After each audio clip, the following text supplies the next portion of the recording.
Welcome to GeeK KetchUP. I'm Kyle Eckert alongside Chris Heck. We're two lifelong friends with a passion for all things geek.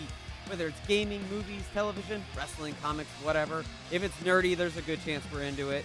You are listening to Chapter 4 of Season 1. Today we're talking about the inaugural GeeK KetchUP Retro Sports League Challenge.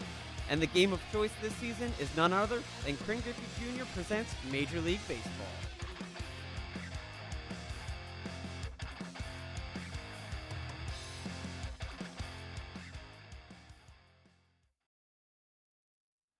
All right. Welcome to Chapter 4. I could not be more excited to get into what we are discussing today. We have our first ever GeeK KetchUp Retro Video Game Spotlight, and it's centered all around one of the most important sports games in Kyle and I's history. Ken Griffey Jr. was one of the most talented and popular MLB players of the 1990s, and his success on the field for the Seattle Mariners quickly catapulted him into the spotlight of pop culture. Despite being on a team alongside baseball greats like Randy Johnson, Jay Buhner, Alex Rodriguez, Dan Wilson, Joey Cora, Tito Martinez, Edgar Martinez, and Jamie Moyer, it was, quote, the kid, number 24, who stood out. Griffey Jr.'s popularity spawned Ken Griffey Jr. Presents Major League Baseball for the Super Nintendo Entertainment System, otherwise known as the SNES, which was released in March of 1994. The game was a great mix of solid baseball mechanics, exciting hitting, and comedic caricatures of the players due to the fact that the game did not have a license to use official player names except for Griffey Jr. himself. It was brought to us from a company known as Software Creations. The game was commercially successful as it sold over 1.2 million copies according to Wikipedia and saw 3 additional Ken Griffey Jr. baseball games on the SNES and N64 consoles. So Kyle, we've collectively played hundreds of hours of this game over the last 25 years. Let's get into it here. Tell us a little bit about the gameplay. So the game features a very classic, easy to learn but hard to master mechanic found in many older sports-based video games. Just about every maneuver is executed by one button, and in this case it's the B button on the SNES controller. The B button is used to swing when you're at bat, it's pitching, throwing when you're out in the field, and even jumping and diving when you're playing defense. Oh, yeah, and it's definitely something you got to get used to. It's both frustrating and simple enough to be convenient, but you never 100% know which action you're going to get. You might be looking for a dive, you get a jump, or vice versa. So the simplistic nature of the old games definitely can have some of those challenges versus today where you get to, every single function is mapped to its own button of this, very complex controller. It's just a simpler time. No, it is. And that's not to say that the game doesn't utilize the full SNES controller, but most commands are with that one button. So picking up the game is very simple, but then you're right. It comes down to the timing and the little nuances of the game to truly excel and kind of master at it. Yeah, it does work in. You've got, a different button for bunting. You got the X button and A button both used for stealing bases or moving forward in bases or running back if you've got to get back to the bag before getting thrown out. But it is this weird mix of just natural reflexes that you learn because the way the screen is and the way there's a mini map, you've got to react to some different things. But ultimately, you can never be 100% sure that you're going to make that play. No, you're right. Especially when you're playing defense and you throw a pitch and a ball gets hit, your eyes need to go to the mini map to find out which player you're going to be assigned to pick up the ball, because there's a lot of cases where the ball's hit on the left side of the infield and you actually don't know if you need to move left with the shortstop or move right with your third baseman. You have to be quick with your eyes to look at the mini map, and then also kind of view right eye on the mini map, left eye on the overall game, where the ball's going. And I've always found that there's a nice balance of when to move your eyes, because I think naturally when the ball is hit, you want to look at the mini map to get a quick view of who you are, but then you need to move your eyes over to the full game because the ball is going to come into play with the players themselves, and then you get a little marker on the screen to where you need to go specifically. Yeah, I always appreciated that this game created the mini map feature. It's something we see in RPGs and other story driven games, but not so much in sports. And of course, if you're thinking about a typical like baseball broadcast, you're gonna have the info box with the bases, and that's kind of what we're talking about. It's just a simplified version, but it was really necessary because just like a lot of games back then, the field of vision in the screen is very tight. When you're hitting and pitching, you're pretty much squared up with just those players, Right. and maybe you see the shortstop or something, but it's a very tight window on the infield. So by the time the ball's hit, especially if it's a harder, faster moving hit, you know, you the game hasn't even changed the camera yet to Yeah. get into the outfield and stuff. So if you want that initial, read on where the ball's going, where you have to play defense, you have to use that mini map and the blue dots Yeah. or the X's that'll pop up as far as where the ball might be going and which character the game is giving you. You don't get to select your character, right? Like Yeah. it might be a left center hit. You might get the center field. You might get the left fielder, or like you mentioned with the third base and shortstop, which tend to be the bane of my existence in this game. But Yeah, there's so many right-handed hitters pulling the ball over to that left side of the infield in between the shortstop and third baseman. What gets me with the outfielders is, yeah, you'll have a fly ball or maybe a line drive into the gap of left center or something, and you're given the center fielder, and you'll sit there and look at the mini map and be like, well, where is the left fielder? Like, is the left fielder basically playing the baseline or like in the crowd on the right, you left? might be grabbing some popcorn. Yeah, like, because shouldn't this be the left fielder's ball and not the center fielder's? But that's the way the game works. Another very interesting nuance to the game is when it's a slow dribbler out from the infield to the outfield, when will it shift you from the infield player to the outfield player? Right. And it's And the very same thing easy. happened. Yeah, it's true. And the same thing happens with bunts. You never know if you're going to get the catcher or the pitcher. So you've got to do this, quick reaction on the old school D-pad.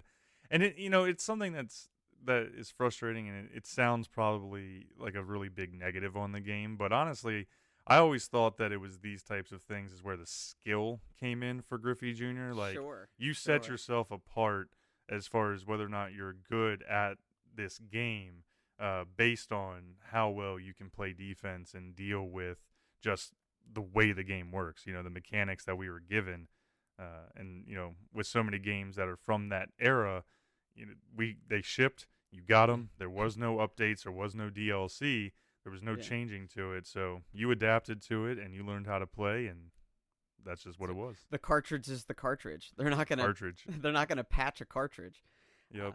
But it does make for cool things, and I'll say once you start to learn it, and once you start to get the reflexes of the game down, making those dives or those jump plays becomes exciting. And so Oh, yeah. you'll get a line drive hit, and you by the time you read the mini map, read the big map, and then your brain tells you to hit B and dive right or left, you usually get that diving play right in the nick of time. Yep. And you pop to your feet, you throw it to first base, you get the out, and it gives you that like that Yeah. true feeling of I made the quick reaction, I made the play. Gives you that Well, boost and of confidence. the game for being as old as it is and having much more of a cartoony feel in the presentation, and the way they did the players, just because of the licensing, it's got a more of a caricature, like I was saying earlier. They did a good job in making the situations like that really tense, right? Like they Yeah. brought it right up to the edge of ridiculous, but kept it in the spirit of baseball enough to make it feel authentic. Sure. And so like when you do those plays like you're talking about, there's really close diving grabs in the infield. You shoot it over to the base. The animation, it might look like you got it there by like a millimeter. And then one of my favorite parts always was, is the umpires, Yeah. like the accompaniments of what they did in this game. You get this really good, he's out, from the umpire, and then the base runner will sit there and he'll be on his knees, shaking his head, bitching at the guy, like, are you serious? I made it, and it's got this comedic feel to it. So, but in the spite of all that, I always like that it still has an authentic baseball sports game feel. No, it absolutely does. Like, at the heart of it, it's still a baseball game. And as for the game itself, it does have a variety of game modes which pull from baseball. You can play one or two player single games. You can actually play the All Star game featuring the 1993 All Stars. And then you can also do the Home Run Derby, which is Yep. always fun. Many hours we played doing home run derbies when we would only have a few minutes here and there because it was always so quick. Yeah. And you pull in just a lot of fun. And a quick shout out to that All-Star game. The 1993 All-Star game was in Baltimore because at that time Oriole Park at Camden Yards had just been built. Yep, with So the warehouse. with the warehouse, and as a Baltimore Orioles fan, that's one of my favorite parts of the game is give it this replayability that I can go in and play the All-Star game and I get to play in my home stadium. Yep. And obviously there's a podcast and you can't physically see us, but I am sitting right behind me is a giant poster of Camden Yards. So And the brick wall. You and got a the warehouse brick feel. wall, yeah, and that brick wall in the warehouse field. Well, and something to mention there is that even though the players were more, cartoony and whatnot and over the top, they had the license for the stadiums and certain other things as far as the Major League Baseball was concerned. So the stadiums actually are authentic. Yeah. They are designed, even though it's limited being on a 16-bit system back then, they are designed to be just like all the Major League stadiums. You go to Wrigley, you go to Fenway, it's got the Green Monster. You can hit home runs to the warehouse in Baltimore. So they did a good job getting just enough right and on par with reality and what you would expect in a sports game. That, like I said, I feel like when you're playing it you don't lose any of that just because it's got this more playful, arcadey, cartoony feel as far as the animation and everything. No, I'm with you. And they did a really good job with each stadium. Like you said, the Green Monster in Boston and the Ivy on the walls in Chicago. But it's also each stadium is mapped accordingly. So the different feet length of the wall for home runs does vary stadium to stadium. So you may hit a ball in one stadium and it's just a really long out versus you could have a smaller park and there's a lot of home runs there. So it's pretty cool. Yeah. The other thing I really liked with this game compared to modern games too is that the way all the mechanics work and kind of the arcadey nature of it is that you can get them done pretty fast. Most Ken Griffey Jr. games, whether you're playing somebody else or you're playing the computer, if you keep it moving, you can get through them in about 15 to 20 minutes compared to things like MLB The Show. Those are 45-minute games, because there's so much going on. It's so much more authentic in 2019. But I really appreciate that, if you really get in the mood, you want to go back and play this game, in 1 hour, you could get a good 2, 3, 4 games in if you were cruising. Yeah, it's very accessible in that way. And it's nice because you'll probably need a warm-up game or two if it's been a while since you played it to get those mechanics back down. But we talked about it had the All-Star game and it had the Home Run Derby. But, of course, there was also a season mode, which offered 3 different lengths. There's a short, medium, and long season. And then to round out the different game modes, you can exclusively play the World Series. So a lot of those features we see in updated video games or updated baseball games like MLB The Show, where you can go in and just play one World Series, you can also do that with this game. Or if you want to play a quick, short season, that's available to you as well. Oh, yeah, and I know over the years there was definitely more than a single occasion where we had played some World Series matches. We've probably played a good couple 100 hours of this game at least since we were back, a couple years old in 1994. It's one of the games that has really lasted the test of time with us. There's been a few NBA Jam and Turtles in Time and, some of those as far as the retro classics. But Griffey has always been one of those main ones that if me and Kyle are going to be hanging out in person and we just want to kind of take it old school and, hit the nostalgia, but also the competition, we throw in Griffey Jr. Yeah. Griffey is a staple for us. I think of over the years, we've had multiple bro hangouts where all the guys get together and just have a geek weekend or a geek afternoon where we sit down, maybe hook up multiple TVs, get a couple maybe Madden tournaments, Mortal Kombat tournaments, a a few things going all at once. And Chris and I have always made sure that on those days when everyone is doing something and between the tournament games and this and that, we'll make sure like, hey, let's make sure we get a Ken Griffey Jr. game in at some point today. We get at least one in. Usually try to play a quick best of 3 or a best of 5, or if we have time, we throw down on a World Series in itself. Yeah, and we definitely can't forget, one of the more recent times where I took Kyle 8 innings with a legit no-hitter. It did happen. It did happen. Yeah, it was a rocky time in the friendship, where we were about 3 outs away from ending friendship over the first no-hitter in 20-plus years of our existence playing this game. Because you do have to give, the game is very hitter-heavy. It's difficult to really throw a no-hitter or a perfect game because the defensive mechanics are, like I said, some of it's out of your control. Some of it's completely out of your control. It's completely computer generated where the ball's going to go, how far, how high. And then, you need to have some skill on the defensive side. And like we said, they can be tough. But the no did almost happen. We went 8 innings and the tension was high in the room. I think by like the 5th or 6th inning, I had just stopped talking altogether because I was. It was one of the more quiet games we've had. Yeah, I just bitter because it's one of those situations where you both know what's happening, and in all sporting, superstition, you don't want to talk about it because as soon as you talk about it, somebody's going to get a hit. You can't say anything, and you're going to break it up. But on the flip side, is when it's happening to you. You don't want to talk about it, but you're just bitter that it's happening in general. And I look back, I was bitter. And it's awful because it's one of those things for us where it happened years ago and it ultimately didn't happen. I got the hit in the 8th inning and I broke up the no. I did end up losing the game, and I don't know if it was a 1-hitter or a 2-hitter or whatever it ended up being, but it was a moment where, well, great, now this happened, and I now have to listen about it. Listen about this for the rest of my life. Every time we talk about Griffey, the no gets brought up in some capacity. It was an almost no, so I don't get the full glory that would have come with a legit no-hitter in a game that oftentimes sees 20-plus hits and double-digit runs, from both teams. But I feel like it was close enough that it's always something to rag on a little bit, just because we try to think back on it and we don't think it had ever happened. Yeah, I don't know if we would ever even gotten that close.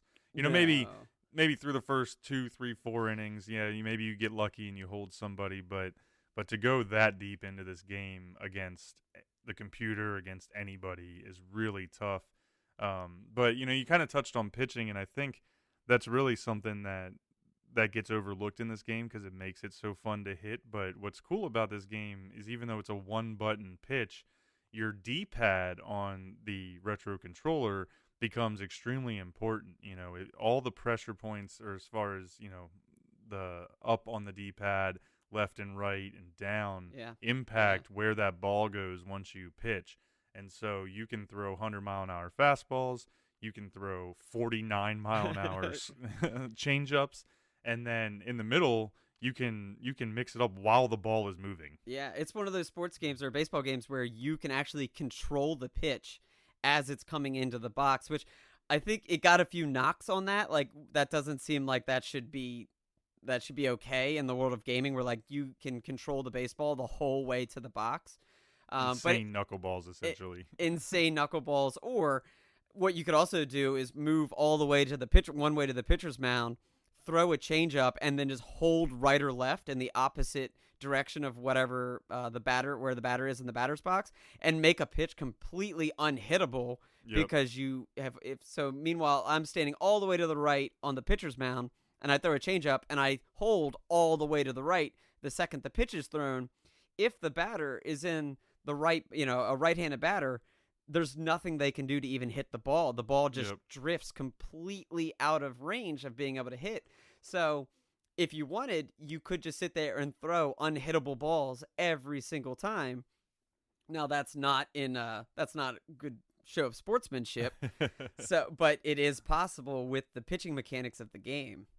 Well, and if you get a little crazy with it, if you time it right as you pitch, I mean, because most everything will come in looking like it's going to be straight down the middle, and that's Yeah. really the challenge of it, right? Is they all come out looking like they're, straight for the first inch or so of screen you got, and then they'll start, like you think about like the old, like a magician, like making something just float around in the air to his will, and it's going left, it's going right, it's slow, it's fast. Like you can do some of that on every pitch, so if you really want to, you can frustrate other people if you can keep that up. But oftentimes, you got to zone in on the fastballs and stuff, and you'll just slug them out. And so, yeah, and I know in a time or two when we played this as kids, and even when we've turned back and played those on those weekends or those bro out moments where it's a gentleman's agreement to just throw fastballs down the middle and let the hitting be the hitting and the defensive work be the defensive work.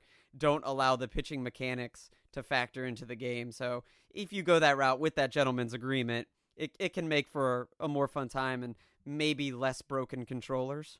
That is true. The thumb workouts you get with games like this, especially on the old school controllers, is intense. I know after playing a few games leading up to this episode, you start getting the thumb soreness on the end, and you're rubbing on that hard plastic. It doesn't have the same ergonomics and aesthetics of a PS4 controller or something along those lines, So, and you get those grown ass man hands trying to hold this controller that was definitely built for like a 12-year-old. Speak for yourself. I have 12-year-old hands. The SNES controller still perfectly fits my hands. But you know what I should have done, though? I feel like we have to mention it. We're talking about playing this as kids. With this no-no, I could have always pulled the old Mark. Oh, no. So when we were growing up, to give a little bit of history on this game, Dastardly deeds. We had a buddy who we won't fully name drop. We'll just call him Mark for the purposes of this story. And he was notorious for spazzing out or kicking the reset button or doing something wild and not letting you finish the actual game. If he was losing, he was notorious for... one of my favorite memories of him was, obviously in the most frustrating way, but he would, what's that outside of the window? And he'd get up and he'd walk over, and then he would fake trip and then like somehow just perfectly hit the reset button of the SNES and just, sorry, I know you were kicking my ass 10-0, but it reset. Doesn't count. Do you want to start over? That's one way to secure your undefeated streak in that game, is to just never let a losing game end. That works out. That works out. Never ever. And this was one of the most, he did it in other games, but for whatever reason, Ken Griffey Jr. Presents was one of like the biggest culprits of this situation for us when we were growing up. It really was. It really was. But tensions were high. Tensions were high. We played this game a ton as kids. It was, like we said, it's so accessible, and to jump in, plug in, and play whether we were waiting for the bus in the morning before it came or just after school, like, hey, you got 20 minutes, want to squeeze a Griffey game in, something like that. It's just very accessible. I always remembered, because we lived in the same neighborhood there, the Townhouse Circle, so we'd all get on the bus, and thankfully the bus stop was literally right in front of Kyle's dad's townhome. Yeah. And so a game like this where you could play super quick was always perfect. So like if we were ready, Kyle's dad would leave for work kind of just in time, that then like me and Alex and whoever could slide into Kyle's house, and we'd throw in a game like this or something else quick. Yeah. We'd do one of those home run derbies while we were waiting for the bus, and then we could see it. The bus would come by the door, and it had to make a loop before it would actually stop to pick kids up. So we'd have to pass Kyle's house and come back. So we always knew we could just wait for the bus to go by. Okay, finish up real quick. We've got about 30 seconds, and then hit the bus. Yeah. Somebody's watching from the window. The bus is coming. The bus is coming. Exactly. Or the flip side was, because we really weren't supposed to be in your house when your parents weren't home. So the flip side too is we'd come home after school, and we knew we'd get home at like 3:30, and your dad would get home almost religiously at like 5:30 or 6 or something like that. So we knew we had like 2 hours that if we wanted to hang out, we could hang out in the house, play some video games, whatever it may be, and then we'd like go just sit outside on the porch right before he'd show up, or hit the playground. Yeah, hit the playground, run out the back door. You're gonna get me grounded 20 years later. Yeah, I know. We're just gonna spill all the beans on the podcast here now, but But it's just when it comes to this game, those were some of my favorite memories because it was always like the little kid, like, what can you get away with, and all of that. We're gonna do what we want to do, but we're still gonna push it meet right the rules. Yeah, push it right to the limit. Push it right to the Yep. limit. And it was nice. And it was a nice way to like, okay, if we know we're only gonna get 4 or 5 or 6 innings in, like that's okay. Like Yep. no one's gonna get upset. Like we may get on the bus and be like, I was gonna beat you, and then the other person will be like, well, I never know. We didn't finish the game. We're like, well, Major League Baseball rules says the game's official after 5.5, so or 4.5. So it was an official game. I got an official win. We're like, well, we'll have to play when we get home from school to figure that out exactly. If only we would have kept like an overall, 25-year record of wins and losses. Yeah, that would be. I know I kept my retro collection in pristine condition, but holding 20-year-old records may be fairly difficult. It's true. Well, before we move on here, one of the other things that you have to talk about when you're looking at Ken Griffey Jr. Presents Major League Baseball is the fact that they kind of took a unique approach to how they did the players, given that they didn't have a players union licensed, So the only person that's actually named in the game for themselves is Ken Griffey Jr. Right. Everybody else is completely fictionalized. Now they had the same stats as the real life players. They play the same position. They'd have the same number. Yeah. But as far as the names go, everybody was completely made up. Yeah. And they all had so the way they approached it was that all of the teams they kind of just themed out and then named all the players. So let's talk a little bit about some of those because there's definitely some good ones on the list. No, I agree. Yeah, there's definitely some cool ones and some highlights. And I'll say that the players were also, like we said, they're caricatures of their real life selves. So if a player was, I'm thinking of Mark McGwire, he's a big steroid, Big Mac, I almost called him out on the steroids, but now I just have. So he's a steroided out guy, jacked. He's going to be like a big, beefy, muscle-bound guy in the game. So like they kept true to their shape. Did you have any favorites? I know I have a few favorites here, but did you have any favorites as far as team themes? Yeah, I mean, I think some of them stand out a little more than others, but some of the ones I wrote down here that have always been memorable to me, the Atlanta Braves are named after famous DJs. The Boston Red Sox are all members of the show Cheers, which was still a big show at the time. The Angels, because they're right there in California, are famous actors. The Detroit Tigers, obviously, they're famous Motown singers. Yeah. My Expos are a little bit more obscure, where they are all musicians from the 1980s British, punk scene. Yeah. So I'm not really that familiar with any of those specific names, but when you get down into the different teams, some of them become, way more recognizable. You've got actual presidents on some of them and things like that. So, right. What about you? Yeah, well, like the Kansas City Royals, they do stick out with the former presidents' names. That's what it is. The Royals are the presidents. Yeah, yep. The Kansas City Royals are the former presidents. That's super cool. And like we pointed out, the California Angels, who went on to become the Anaheim Angels, they are famous actors. You get like Fred Astaire and James Dean and Gene Kelly and things like that. It's pretty cool. They're like classic actors too. Yeah, a few others that I thought were pretty cool here. So the Milwaukee Brewers, it's a set of secret agents and detectives and superhero secret identities. So you get like C. Kent for Clark Kent and B. Wayne for Bruce Wayne and things like that. I think that's pretty cool. Borderline the official club of GeeK KetchUp if we only like the Brewers. It's true. Yeah, if we only liked the Brewers. But a few others, the Mets were punk rockers from New York. In the 80s and 90s. Interesting, the New York Yankees are former New York Yankees. They're like the closest to true baseball names, right? Right, yeah. The Yankees. Yeah, true Yankees. And I guess that makes sense. I mean, say what you will about the Yankees, but they do have the longest list of absolute legends, especially from the bygone era of baseball. The Murderers Row and things like that, for sure. A few other actual sports things here. The Chicago White Sox were all basketball players from St. John's University, which is that's awesome. Yeah. And the Cubs have sports actions and nicknames throughout the history. And then Philadelphia Phillies. We can't not mention the Philadelphia Phillies, who all pull from Philadelphia landmarks and characters from the Rocky movies. Yep. So you actually get Apollo Creed and Rocky Balboa and things like that.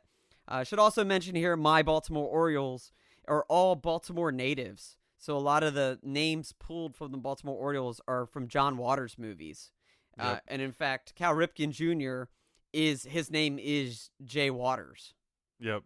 Yeah, I thought it was kind of funny because when you look back through the list, you can definitely tell that some of the biases or whatever it may be from the developers worked its way into how they name these teams.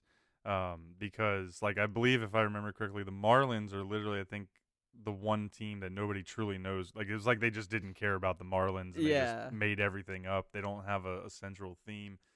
But then I think it's the Giants and or the Mariners that have the mixture of the actual developer names themselves. They kind of threw in their own credits into the game. And so I'm assuming some of them might have been actual Mariners or Giants fans. You know, maybe some of the teams like Baltimore or whoever that got more attention might have been a team that they preferred or somebody's favorite team from the dev crew. Who knows?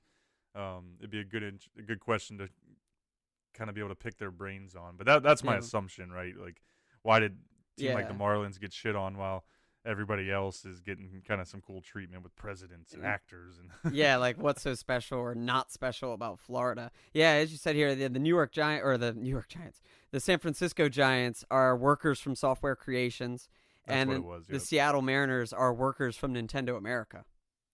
Oh, okay. So they both were in that realm. I just had it a little mixed up. Okay. Yeah.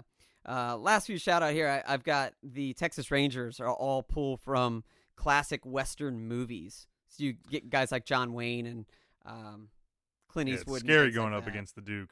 Oh, yeah. Oh, well, the Rangers are incredible because, once again, it does pull real stats and real figures from the 1993-1994 era of baseball. So, like, guys like Nolan Ryan, you know, he's got a max power or max speed and control of 10. So, you know, if somebody is a legit throwdown in real life, they legit throw down in Griffey. One of the worst aspects of that, and we'll probably touch on it a little bit when we get into our GeeK KetchUp Retro Sports League stuff, but I've had to play Kenny Lofton a few times already. And if anybody remembers Kenny Lofton, the dude just burned everybody. He was so fast. And so he hits these like little dribblers to my third baseman, and by the time I even get to the ball, he's on the bag. Yeah. Yeah. It's just a nightmare. And that's like one of those players where you can almost break the game a little bit, that if you wanted to just bunt with Kenny Lofton, you know you're guaranteed to get a single. Yeah, you can bunt with him, get to first, and then you can steal instantly, and you know it's like a guaranteed double out the gate. Yep.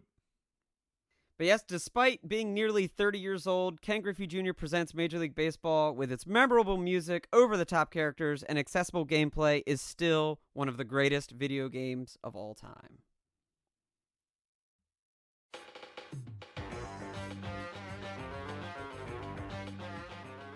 Yo, Kyle, what are you geeking out on this week?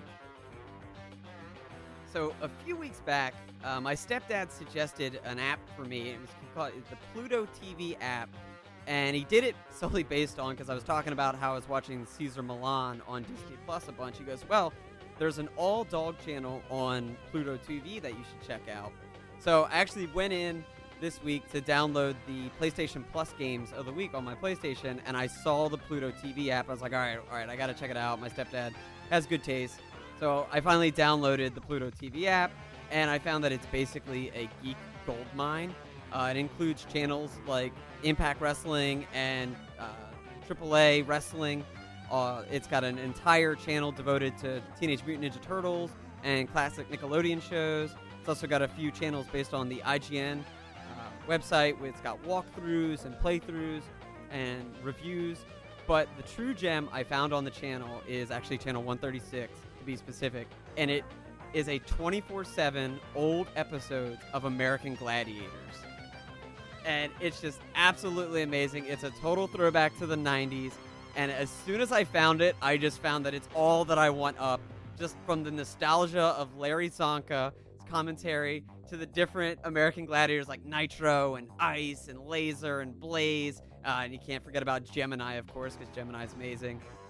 So on several occasions, I've just found that I'm putting on these old episodes of American Gladiators and just getting totally sucked in as they play Powerball and Joust, and they go up on the Eliminator.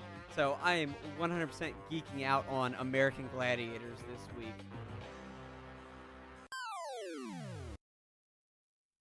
With a history as deep as ours with sports video games, Chris and I decided we thought it would be fun to come up with a challenge of sorts over the course of Season 1 of GeeK KetchUp, and thus the GeeK KetchUp Retro Sports League Challenge was born. Here's how it works. We are both currently playing through a short-length season in Ken Griffey Jr. Presents Major League Baseball with our respective favorite teams. I'm playing with the Baltimore Orioles, while Chris plays with the Montreal Expos, since that was his franchise that moved to Washington, D.C. to become the Nationals. As we play through our seasons, we're comparing win-loss records as well as stats on our players, with the final goal, of course, being to make the playoffs and to win the World Series. We've both agreed that if we can both accomplish this goal, we'll put together a special showdown where we play each other in a World Series against one another. And as of right now, we're both 10 games into our 26-game season. So after 10 games, Chris, what does your record look like? Well, so far I'm feeling pretty good. I am 8-2 through 10 games. I started out a little rough and lost to the Dodgers, and I was kind of down on myself and whatnot. You know, it had been a little bit since I had played the game, but from there I went on to win 1, 2, 3, 4, 5, 6 in a row until I came back up against the Dodgers, where they have both of my defeats. So they're my rival right now, but through the first 10 games, I'm leading my division, and I'm definitely feeling pretty good about it as we go into the back half of the season here. What about yourself? Nice. I'm actually currently sitting at 7-3, so I'm also, I feel like I'm playing well, although I have one more loss than you do. The Athletics have been the bane of my existence.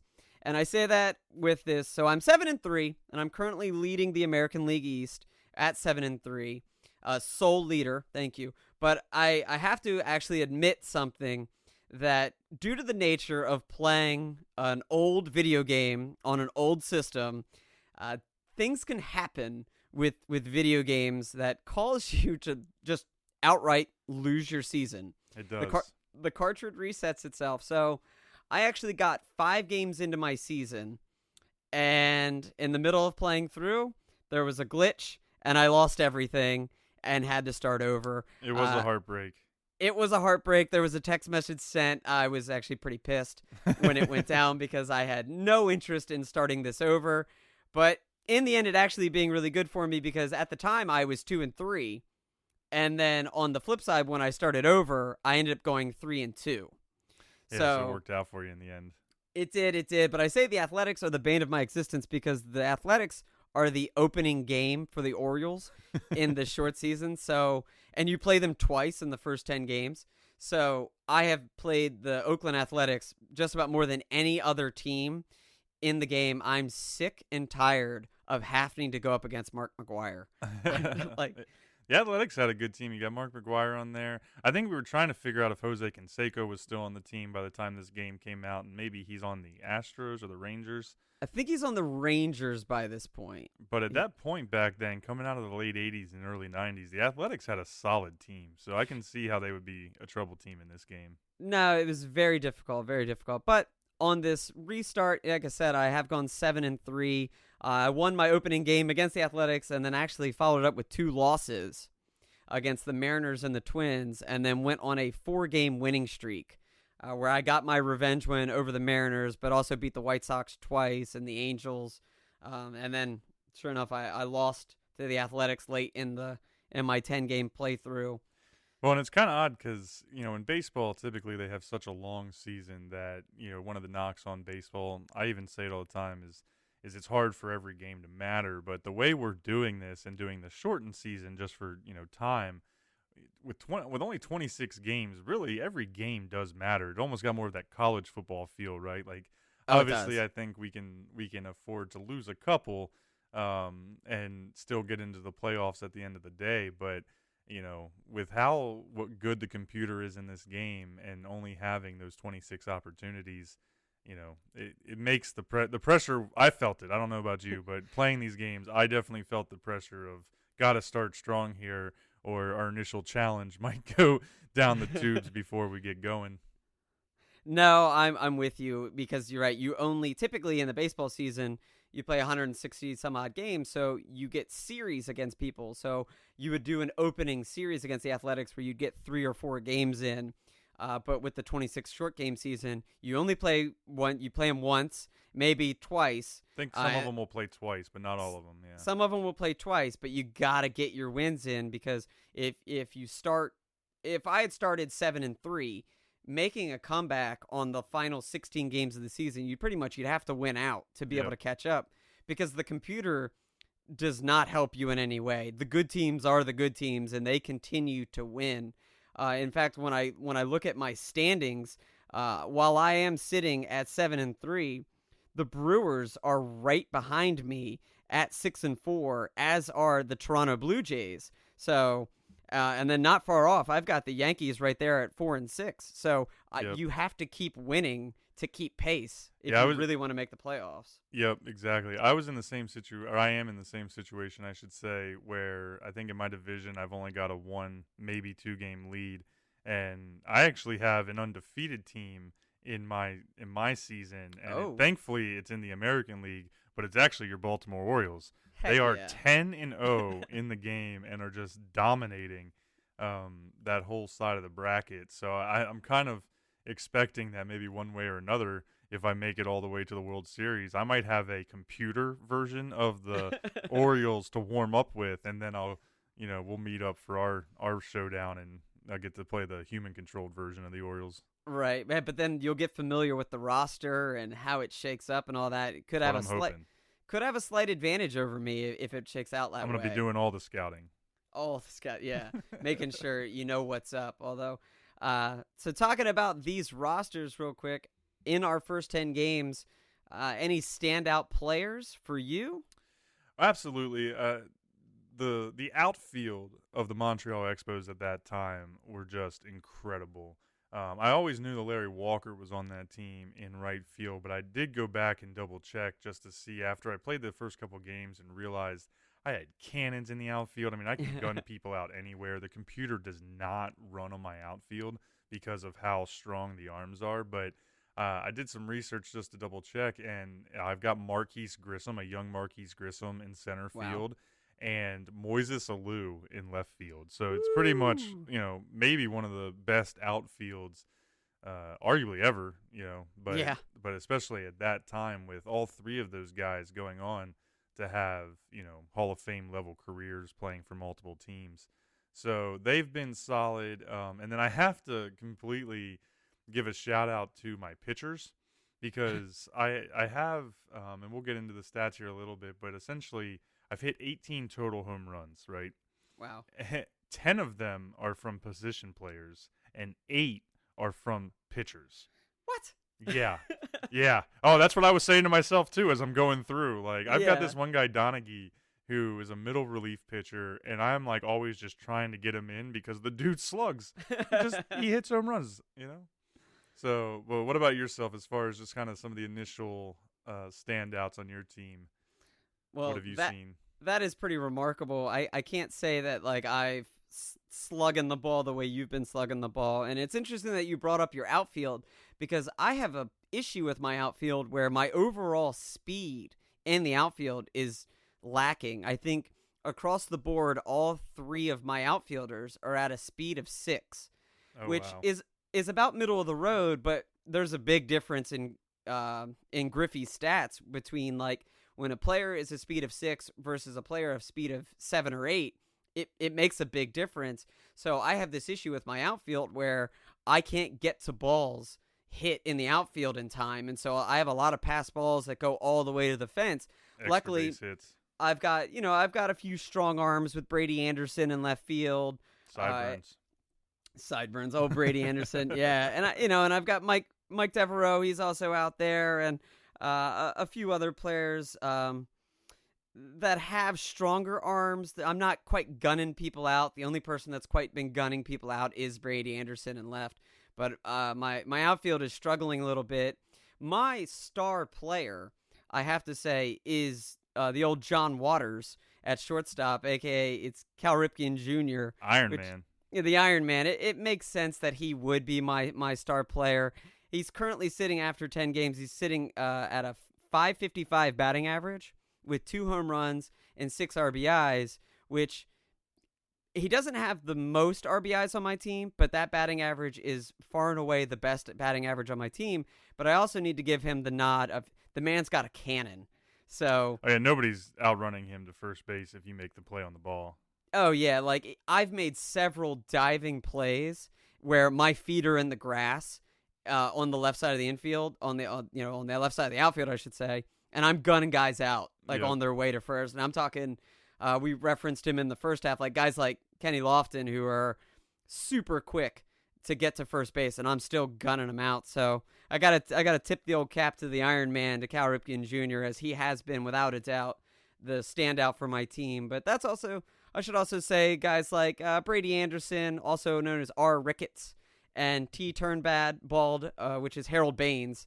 They've both been really playing well with anywhere in the 300, 400 batting average with 2 home runs and 9 to 7 RBIs for each of them. So, I got to tip my cap to those classic Orioles as they've been coming through for me in the pinch. But it's Cal Ripken that's standing out above the rest.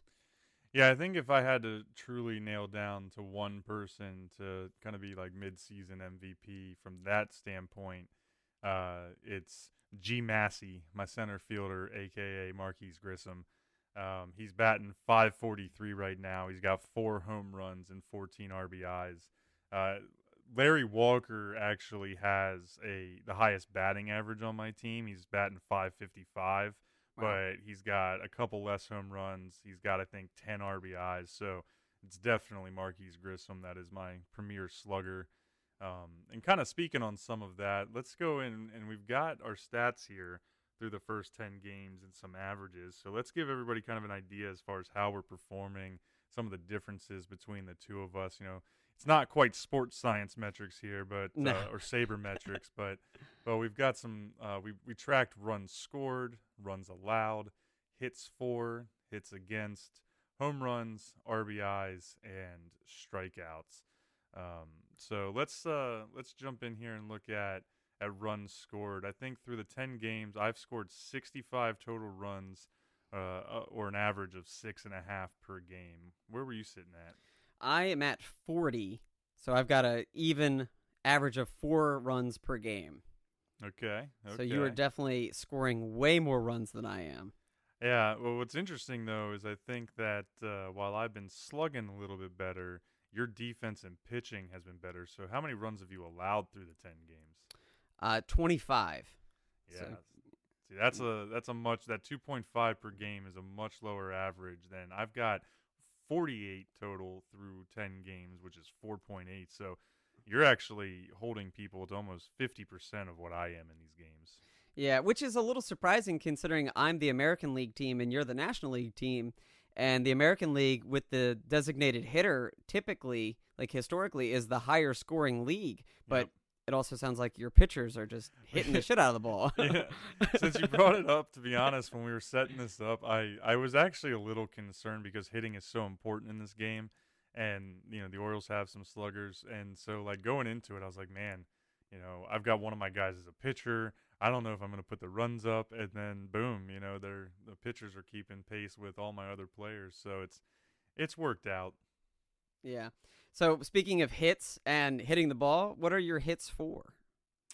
My hits for is a total of 155. So I'm averaging 15.5 hits a game. And I think my highest so far through 10 games was my second game of the season against the Padres. I started out real hot and I kind of fizzled off a little bit, but I had 23 hits in one game. That was my single season high so far.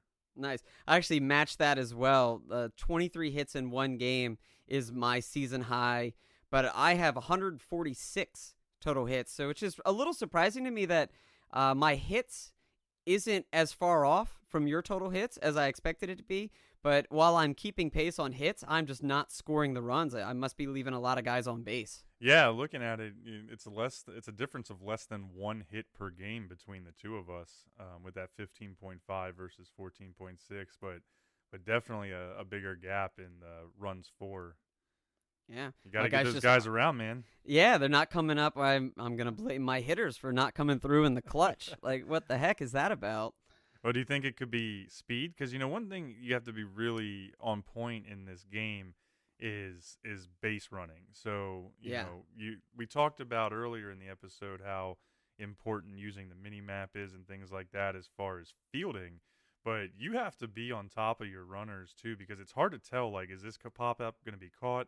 Is it a home run? Is it not? So you're always fighting. Like, send them back. Don't get thrown out. So have you had any trouble there? actually, now that you mention it, yeah, that I do. I get thrown out running into third a lot, trying to stretch an extra bag or greedy. two, getting greedy, and it happens when I'm trying to go from first to third.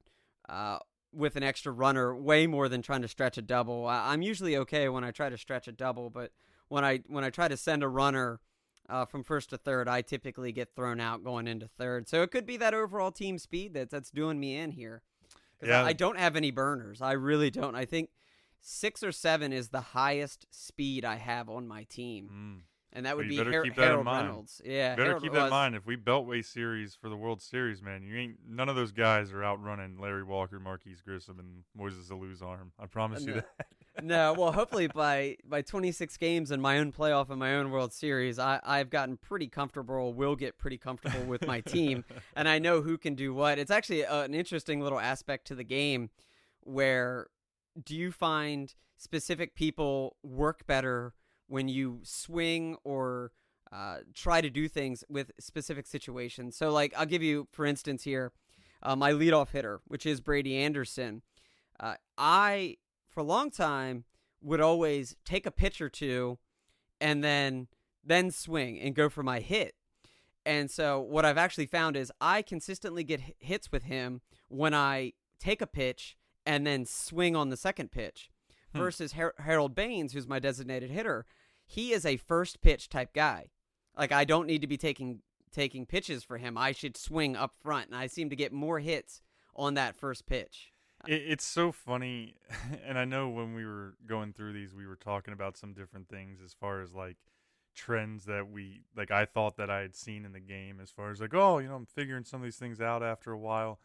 And then I'd be like, yeah, this is how it works. And then you would come back and be like, well, I've actually figured it to be the exact opposite, like the exact opposite. The exact opposite. And so it's funny just to get into this realm, because I think a lot of old games, just with the nature of how they were built and things like that, they lend themselves, like, everybody has this or their own thoughts or urban legends on what was the best way to play them, and most people don't have any clue. No. For me, I'm pretty much a swing first immediately right off the bat kind of guy. So I don't know if I could lend to say that one thing, waiting on a pitch or not, matters. I have noticed that certain pitchers will do certain things more often than others. So some pitchers will throw like a changeup very often on the first pitch versus a fastball, and some things like that. But I think it's kind of all over the board, and it's really just about that overall timing more than anything when you're hitting the B button. That's true. Like, yeah, fair enough. It's tough. We could debate this we could do a whole episode just on what we think is the best way to play Ken Griffey Jr. Presents. But do you wait for the pitcher to get tired? Do you move your feet in the batter's box? Like, moving the feet in the batter's box, that's a big one, right? Like, do you stay where you're at? Do you adjust? Do you move while you swing? Right. There's a lot of little nuances to the game, and some of them I've even gone personally back and forth on. Like, I thought, man, I always do it this way, and then now I'm not, and that's just retro games, I feel. Yeah. You do what works for you. If you think it's working, then stick with it. Why not? Exactly. But we can move along here with some more statistics. You've got the hits against. How many hits have you given up?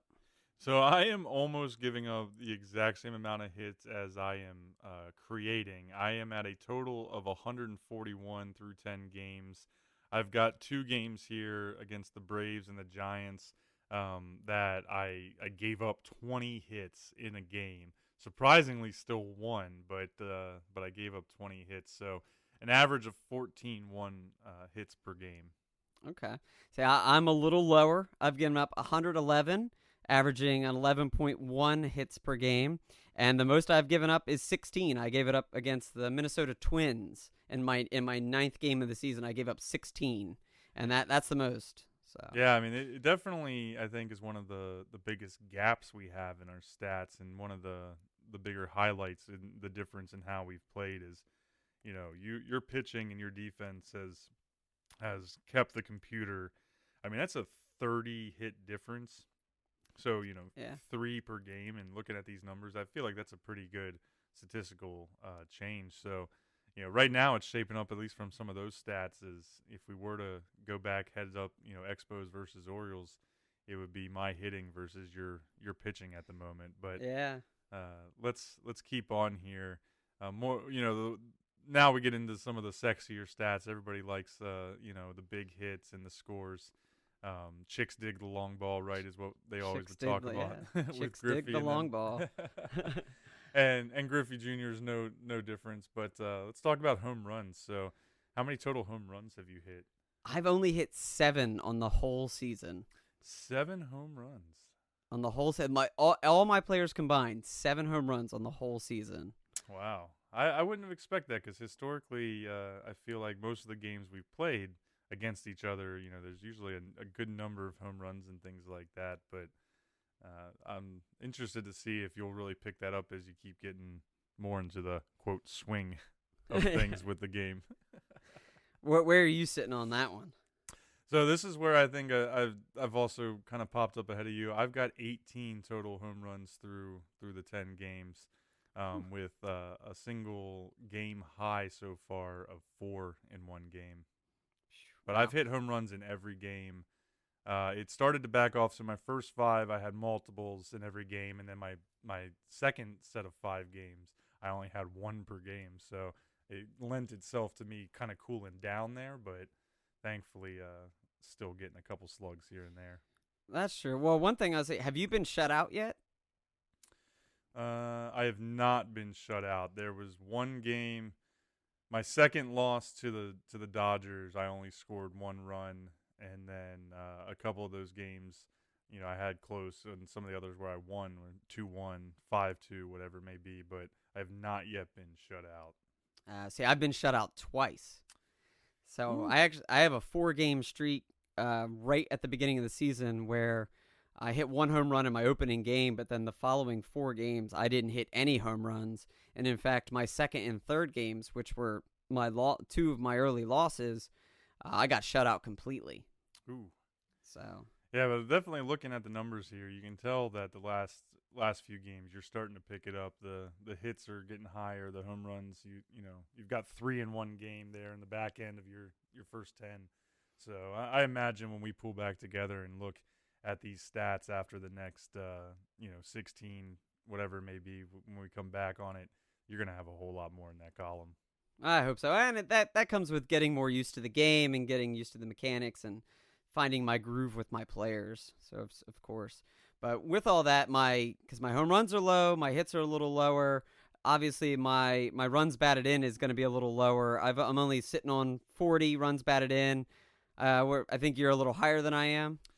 Yeah, well, of course, the way it tracks the RBIs is pretty much just tied directly to scoring. We don't have all of the specific stats factors that come into, whether things are a hit or an RBI, etc. Yeah. So our RBIs are matched up with the runs scored. So I was at the 65, so a little bit of an advantage there.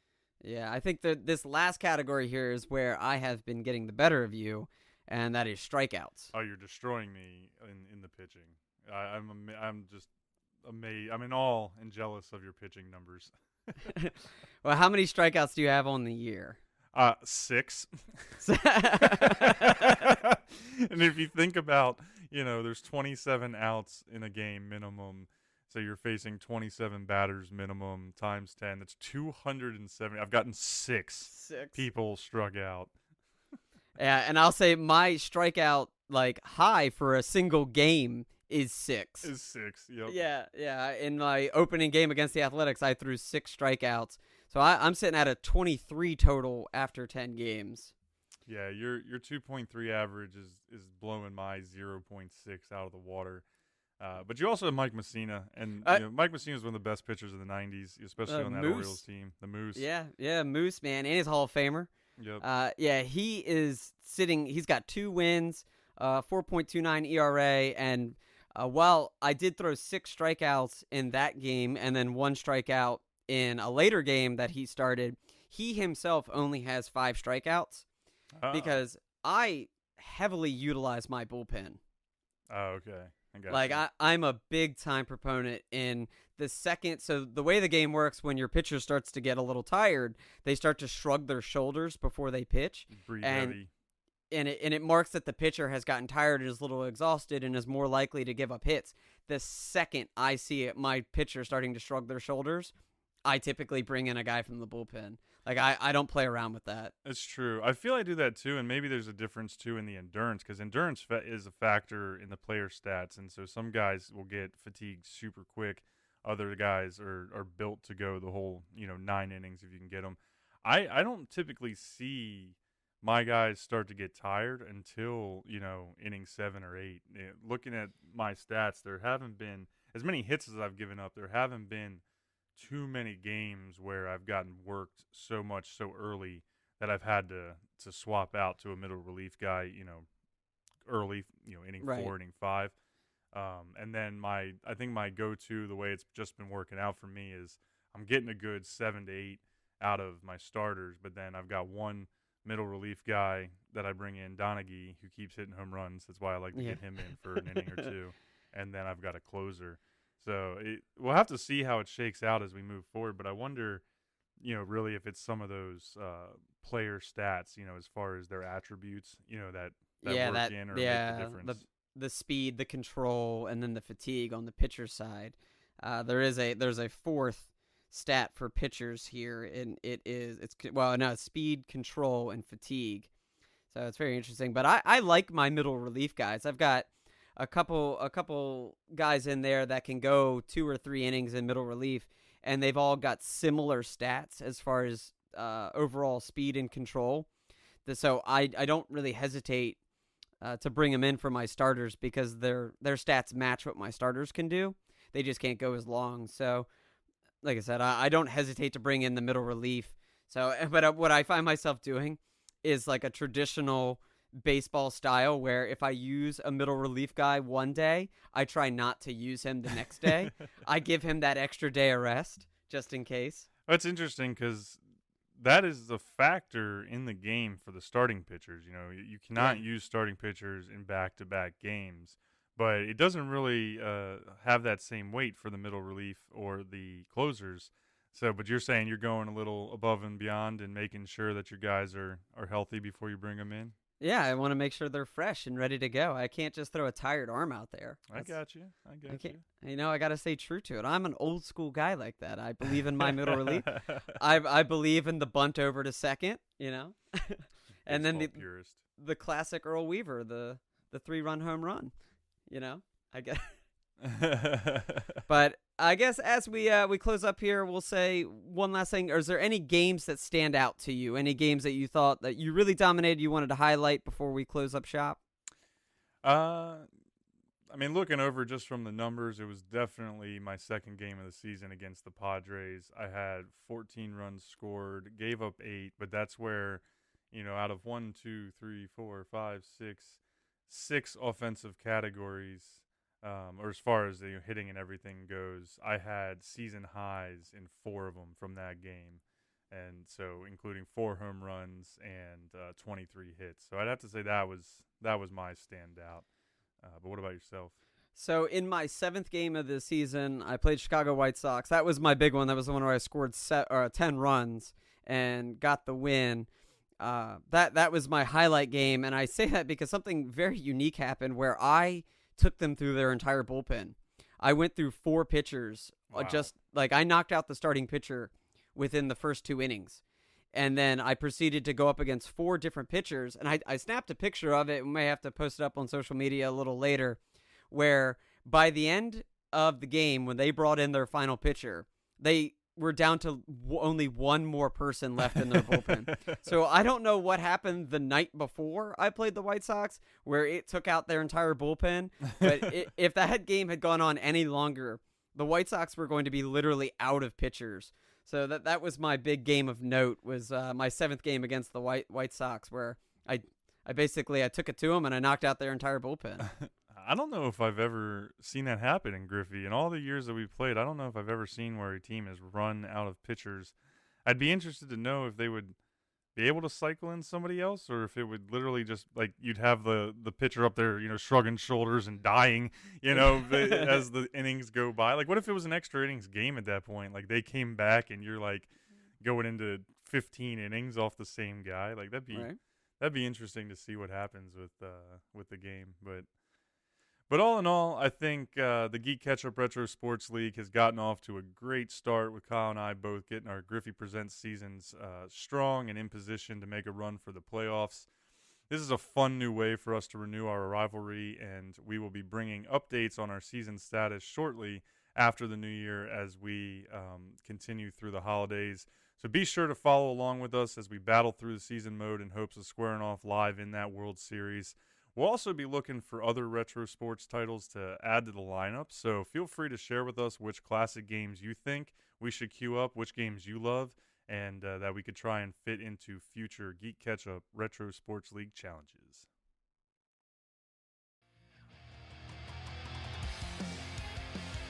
Thank you for listening to GeeK KetchUp. If you enjoyed today's chapter, please remember to subscribe to GeeK KetchUp on Apple Podcasts, Stitcher, Spotify, or wherever you listen to your podcast. Check out GeeK KetchUp on Facebook and YouTube, and follow us on Twitter and Instagram @GeeK KetchUp Pod for updates on new episodes every 2 weeks. Stay saucy.